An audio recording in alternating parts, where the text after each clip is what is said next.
ওই মেয়েটা আমার উপর দোষ চাপিয়ে দেয়, অথচ এই মেয়েটা তার নিজের আপন ভাইয়ের সাথে কুকর্মের সাথে লিপ্ত। ডিএনএ স্যাম্পল রাখা হয়, মেয়ে আপন ভাইয়ের নাম স্বীকার করে। নির্দোষ, কোনো দোষ আমরা হাইনি। সম্প্রতি নেত্রকোনার মাদ্রাসা ছাত্রীর ওপর হওয়া সেই নির্যাতনের ঘটনায় তোলপাড় হয়েছে গোটা দেশের মানুষ।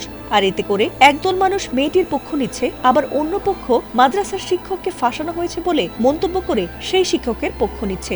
এতে করে সৃষ্টি হয়েছে চরম ধোঁয়াশার। আর তাই সত্যতা যাচাই করতে এই ঘটনায় ডিএনএ টেস্ট করতে দাবি জানিয়েছে বহু মানুষ। কারণ এই টেস্টের ফলেই জানা যাবে আসল সত্য, আর রক্ষা পাবে নির্দোষ ব্যক্তির সম্মান, যেমনটি এবার ঘটেছে এক ইমামের ভাগ্যে। ডিএনএ টেস্টের ফলে অবশেষে নির্দোষ প্রমাণিত হয়েছেন এক ইমাম।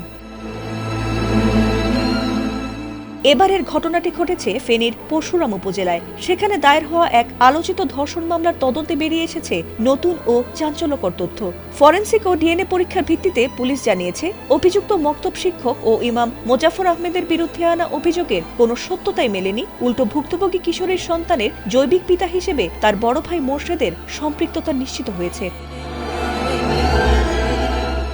চাঞ্চল্যকর এই ঘটনাটি ঘটেছিল 2024 সালের 24 নভেম্বরে। সেদিন কিশোরীর পরিবার নিজেদের দোষ গোপন করতে নির্দোষ ইমামের ওপর দোষ চাপিয়ে তার বিরুদ্ধে ধর্ষণের অভিযোগ এনে মামলা দায়ের করে। পরে তাকে গ্রেফতার করা হলে তাকে 1 মাস 2 দিন কারাগারে থাকতে হয়। এই ঘটনার পর তিনি স্থানীয় মসজিদের ইমামতির দায়িত্ব হারানোর পাশাপাশি ইসলামিক ফাউন্ডেশন থেকেও চাকরিচ্যুত হন। এতে করে তার দীর্ঘদিনের সুনাম মুহূর্তেই ধ্বংস হয়ে যায়। আর বিষয়টির সত্যতা না জানায় এলাকায় তার বিরুদ্ধে ছড়িয়ে পড়ে তীব্র নিন্দা।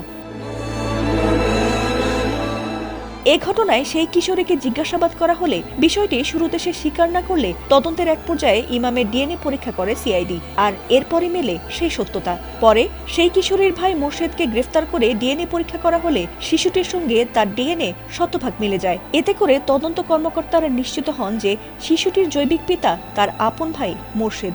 এরপর তাকে গ্রেফতার করা হলে বর্তমানে তিনি কারাগারে রয়েছেন। এদিকে মামলা থেকে অব্যাহতি পাওয়ার পর ইমাম মোজাফফর ক্ষোভ প্রকাশ করে তার ওপর হওয়া এই অন্যায়ের বিচার ও ক্ষতিপূরণ চেয়েছেন। ফাতিমা সুলতানা, এটিএন বাংলা।